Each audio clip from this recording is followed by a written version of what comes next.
good. Presented by Coach, and it's official. The number 3, Miss Parker, in the Raptors forever, joining Penny Toller and Lisa Leslie as the only other 2 players to be in the Raptors, along with the 3 titles for the Sparks. Let's take a look at our first half stats brought to you by ESPN Bet.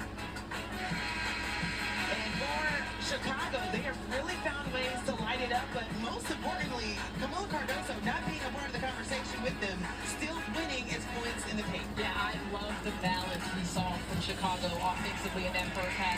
18 points in the paint, led by 10 points from Elizabeth Williams, but also they were hitting threes. They had 5 3-pointers hit by 3 different players, which really forces the defense to have to make a decision. They got to Why go don't you still inside know what's going on? Because they won't leave you alone they for started judge. to hit the outside shots, and I thought it was very effective at using that versatility inside and out to keep the offense flowing for Tyler Marshall's team. Right now, Chicago has the edge over the Sparks 40-34, but we'll go to the leader in charge for the Sparks, Lynn Roberts.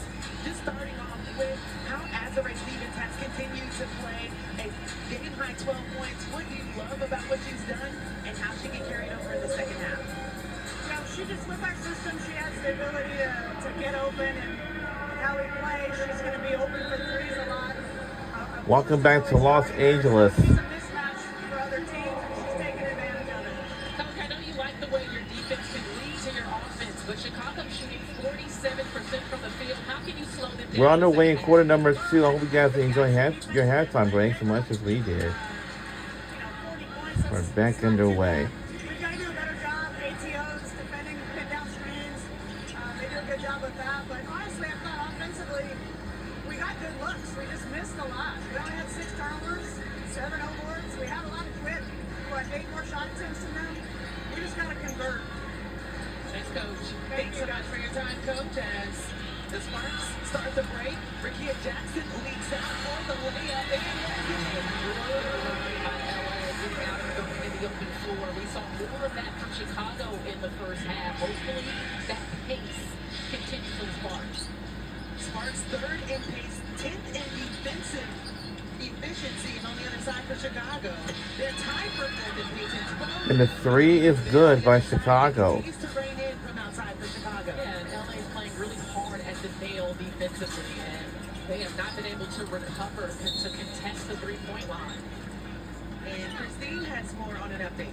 Yeah, on Chicago's side of things and what they're working on in the second half, they're focused on transition defense. They said LA got 12 transition D points. They also want to clean up the glass a little bit more and work on those 50-50 balls. They believe if they do those things, they can win this game.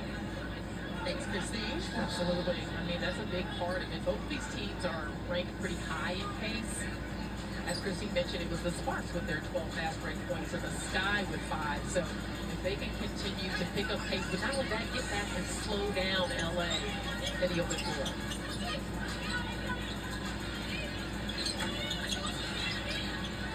Rebecca Allen pulls down the rebound. Something we've seen more of, too, is on the rebound, how many people can just start the break for Chicago, really helping them in that pace department. Erica Hamby single coverage on Angel Reese, sends it out to Ariel Atkins off for 3. But that's a good touch of the paint and get the ball outside for 3. That's good offense. Okay, Allen.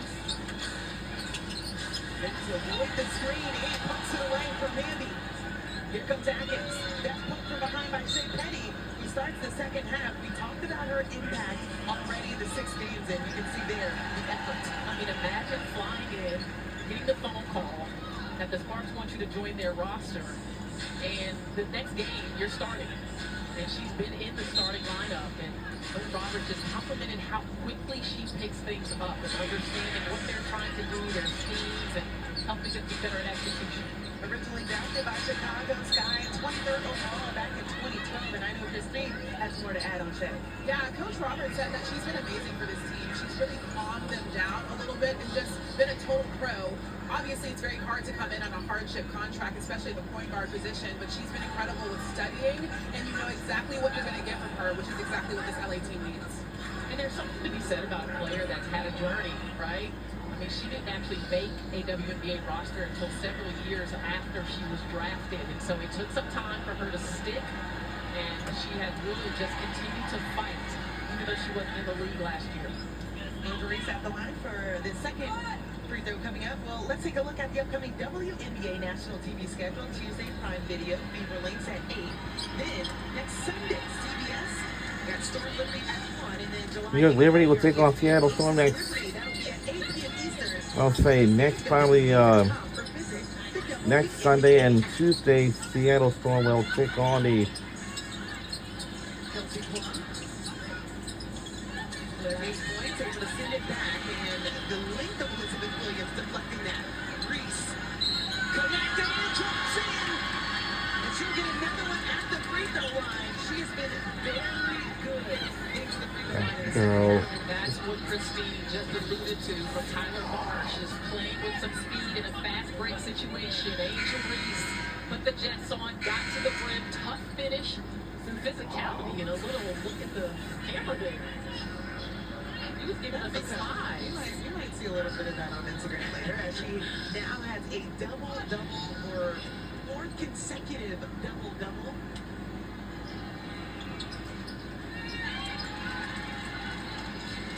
This is the biggest lead for the Chicago Sky. We heard some sound earlier from Tyler Marsh about... And the three is good for Los Angeles. From outside.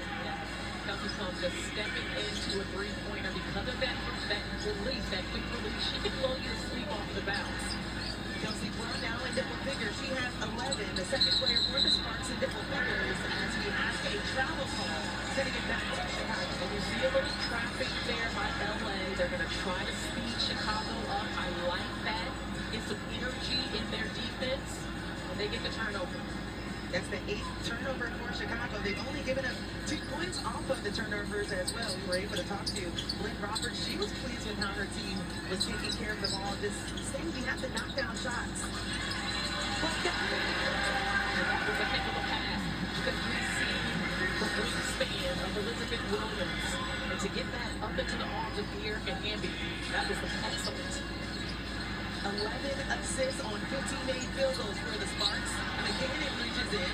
There's that pressure. Atkins pulls up, drains it. And that's how you make a team pay for pressure. If you can beat it, you'll get some open looks. Good poise by Chicago. Will Atkins mentioned learning from Courtney Vanderson. And the three is good by Los Angeles. This is a smaller lineup in the game for the Sparks. Cannon cannot have to extend. I don't know why they keep doing that. That is a 6th triple that Chicago has knocked down. Don't do none of that. This is a good lineup for LA to employ their trapping, as we've seen in the last few possessions. Smaller, a little bit more mobile, and quicker.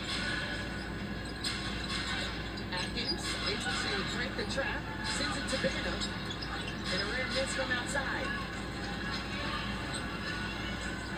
And McKinnon left alone, stops on a dive. And the three is good by Los Angeles. And McKinnon lining up. Instant offense for the Sparks, leading to a Chicago timeout. Well, if you like that, you'll love this even better. Candace Parker coming up right after the break. We'll be right back on the other side. Don't you go anywhere.